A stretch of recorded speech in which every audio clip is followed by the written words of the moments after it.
तोशा खाना केस के अंदर जो खान साहब को सज़ा हुई थी, उसको जो हमने चैलेंज किया था इस्लामाबाद हाई कोर्ट में, 22 तारीख के लिए ये केस फिक्स हो चुका है जी। इंशाल्लाह इसके ऊपर आर्गूमेंट्स होंगे और खान साहब की बेल इंशाल्लाह हो जाएगी। दूसरा आपको बताता जाऊं कि शहरियार अफरीदी साहब और शानदाना गुलजार, उन दोनों के भी इस्लामाबाद हाई कोर्ट ने अहकामात जारी कर दिए कि किसी और मुकदमे में इनको ना गिरफ़्तार किया जाए और जिस ऑर्डर के तहत इनको गिरफ़्तार किया गया था वो हुक्म कलअदम करार देते हुए उन्हें रिहाई के अहकामात दे दिए। खान साहब से मुलाकात के हवाले से थोड़ा सा बताना चाहूँगा और उनकी कंडीशंस के हवाले से। कल पूरी कोशिश की कि हमारी भी लीगल टीम की भी मुलाकात हो, लेकिन जेल अहकाम की तरफ से सिर्फ एक बंदे को मिलने के लिए जुमरात को यानी कि कल एक वकील को मिलने के लिए इजाज़त मिली है। कानून ये नहीं कहता कि आपने पूरे हफ्ते में एक दिन बंदे को मिलवाना है। यहाँ पर सूरत हाल ये है कि 200 के करीब केसेस हैं, मुख्तलिफ कौंसल्स हैं, मुख्तलिफ वकील उसके अंदर एंगेज हैं। तो जो हमने लिस्ट दी थी वो तकरीबन 13-14 लोगों की दी थी, वकला की, और साथ में पॉलिटिशियंस और उनकी फैमिली के जो लोग थे वो अलग थे जी, या डॉक्टर की एक्सेस। तो उनको इजाज़त नहीं दी गई।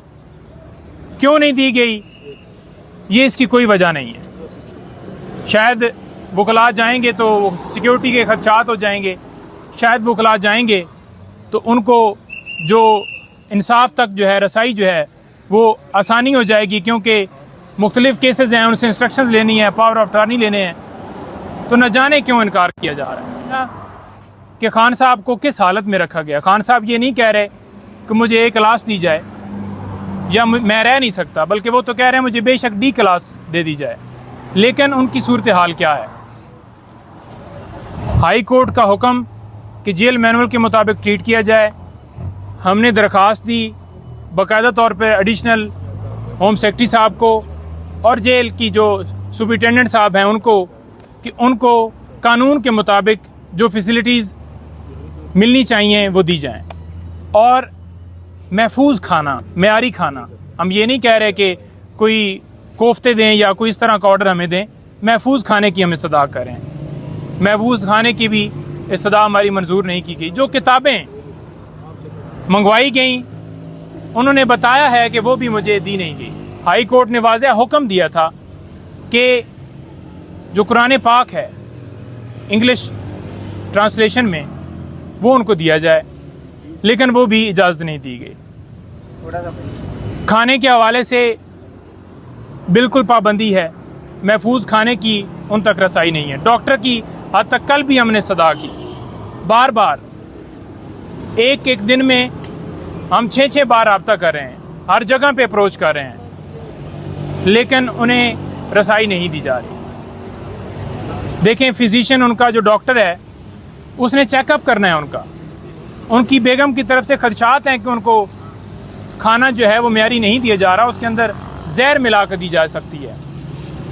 लेकिन आगे से यही कहा जाता है कि जी महफूज खाना है, हम दे रहे हैं, हम अपनी कस्टडी में हर चीज़ चेक कर रहे हैं।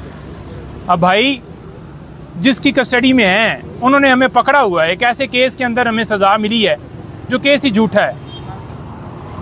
और ऐसे केसेस जो खान साहब पे पुलिस की मुद्दत में या सरकार की मुद्दत में बनाए गए हैं, तो सरकार से तो कोई एक्सपेक्टेशन नहीं की जा सकती कि वो कोई अच्छा सलूक करेंगे या उनके ऊपर हम छोड़ दें कि हमें गारंटी है जी कि बिल्कुल कोई परेशानी नहीं है। तो लिहाजा कल खाने के हवाले से और दीगर जो दरख्वास्तें थीं उनके हवाले से हमारी दरख्वास्त इस्लामाबाद हाई कोर्ट में फ़िक्स थी, जो कि अभी पता चला है कि आमर फारूक साहब कल छुट्टी पर हैं और ये हफ्ता वो छुट्टियों पर हैं।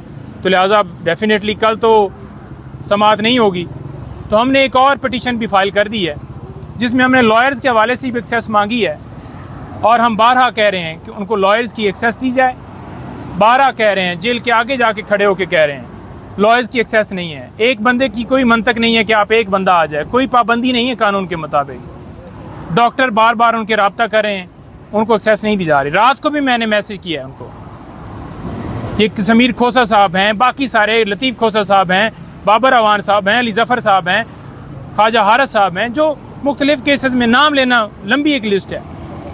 लेकिन अदालत ने भी कहा था कि 5 लोग जो हैं वो इस हद तक चले जाएं, ज़्यादा ना जाएं एक मुलाकात में, लेकिन चलो 4-5 की हद तक चले जाएं। हमें इजाज़त नहीं दी जा रही। हमारी आला अदलिया से गुजारिश है कि इस मामले को देखें, नोटिस लें। चीफ साहब अगर छुट्टियों पे हैं तो इस मामले को कौन टेकअप करेगा? एक एक दिन, एक एक मिनट का खाना और एक एक लम्हा उनको बुनियादी इंसानी हकूक़ से महरूम रखना, ये बिल्कुल ज़्यादती है और उसके ऊपर फ़ौरन एक्शन होना चाहिए और जो हमारी कानून के मुताबिक इस्तदाएँ हैं वो मंजूर होनी चाहिए। बहुत शुक्रिया। देखें, अदालतों के फैसलों से अदालतों की इज्जत होती है। आपके सामने बाबर सत्तार साहब ने जो फैसला किया वो एक तारीखी फैसला था। दूसरी तरफ आपके सामने इस्लामाबाद हाई कोर्ट के हुक्म पे हम इमरान खान साहब को जेल में मिलने गए। किस तरह इस्लामाबाद हाई कोर्ट के फैसले को हवा में उड़ाया गया, किस तरह इस्लामाबाद हाई कोर्ट के फैसले को मजाक बनाया गया। उल्टा जिन वकीलों के नाम लिखे हुए थे फैसले में, उन पे FIR दे दी गई। तो अदालतों को सोचना चाहिए कि अदालतों ने अपने ऑर्डर्स को किस तरह कंप्लाइंस उन पे करवानी है। दूसरी तरफ अटक जेल जो है वो Rawalpindi bench Lahore high court के दायरा इख्तियार में आती है। तो पाकिस्तान भर के तमाम वकील जो इमरान खान साहब की केसेस की पैरवी कर रहे थे, उन्होंने मुश्तरका तौर पे रावलपिंडी बेंच में पटिशन दायर कर दी है, जो कल समाअत के लिए मुकर्रर हो गई है। हमारी उसमें इस्तदा यही है कि हमारे क्लाइंट, हमारे मोक्कल इमरान खान साहब तक